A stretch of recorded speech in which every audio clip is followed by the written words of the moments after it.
kami percaya, dan saya ingin juga saudara-saudara semuanya percaya, bahwa kalau koperasi ini hebat, Indonesia itu akan menjadi lebih kuat.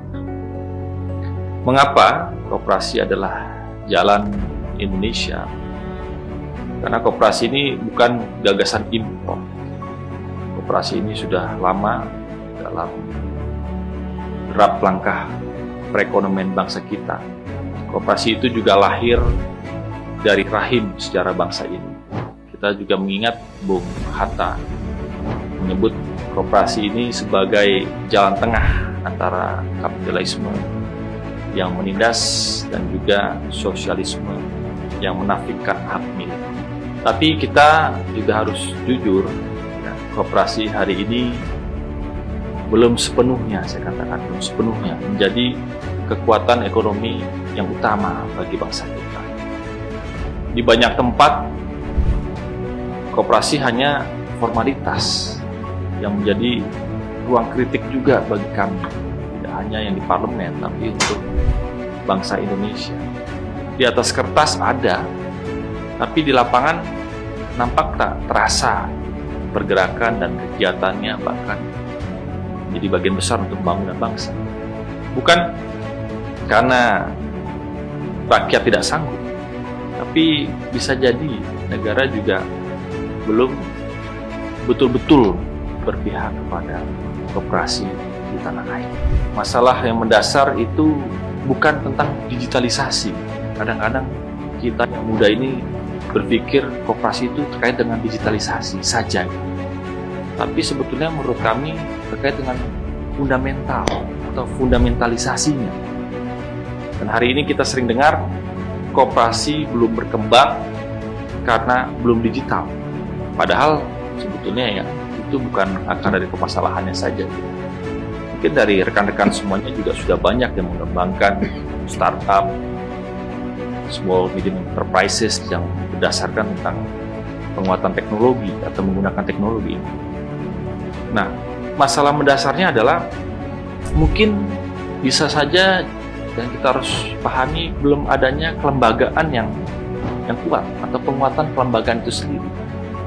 Dan memang kita harus akui juga digitalisasi penting dengan arus pengembangan zaman seperti saat ini. Tapi hal tersebut merupakan alat yang bisa membuat lebih progresif, yang membuat lebih efisien dan lebih mudah untuk menyebarkan tujuan-tujuan besar dari visi misi dan koperasi itu sendiri. Sehingga tanpa kepemimpinan ya yang kompeten di setiap koperasi itu juga mesti ada kepemimpinannya yang membuat lebih bergairah, yang membuat lebih optimal. Kemudian struktur organisasi juga yang harus yang sehat. Kita tidak ingin koperasi itu hanya memenuhi standar kebutuhan kuantitas dari penyebaran wilayah. Koperasi Merah Putih yang hari ini dicanangkan oleh pemerintahan, yang kami dukung, 80.000 koperasi Merah Putih, itu bukan hanya sekedar label, ya kita menciptakan 80.000 koperasi, tapi kita ingin koperasi-koperasi itu ya benar-benar apa adanya, berkualitas, sesuai dengan tujuan besar bangsa.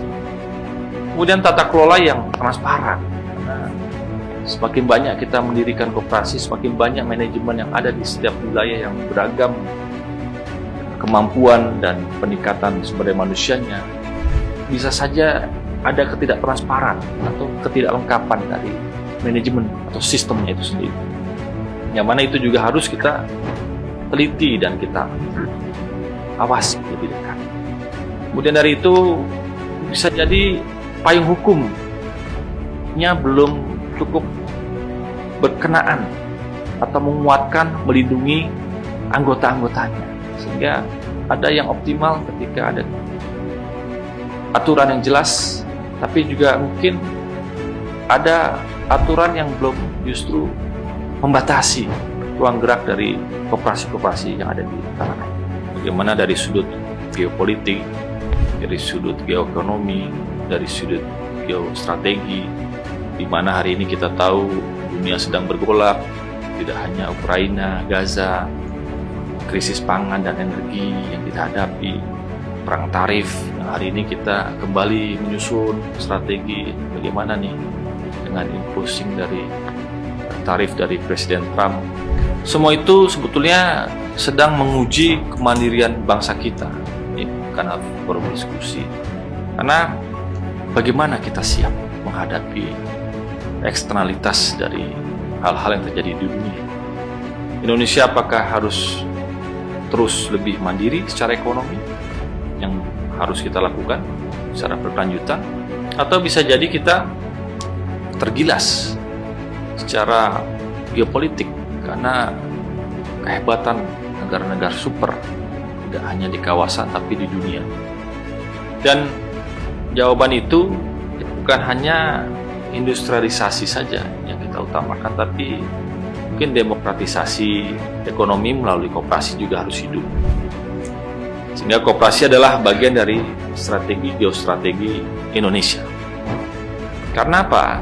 Ya, karena koperasi juga menumbuhkan dari bawah, menumbuhkan produksi dari bawah. Ya, kita ingin koperasi sebagai pilar produksi juga, bukan hanya sebuah sarana dari top down, tapi juga dari bottom up, yang kira-kira bisa menjadi solusi terciptanya kemandirian di wilayah-wilayah tanah air kita.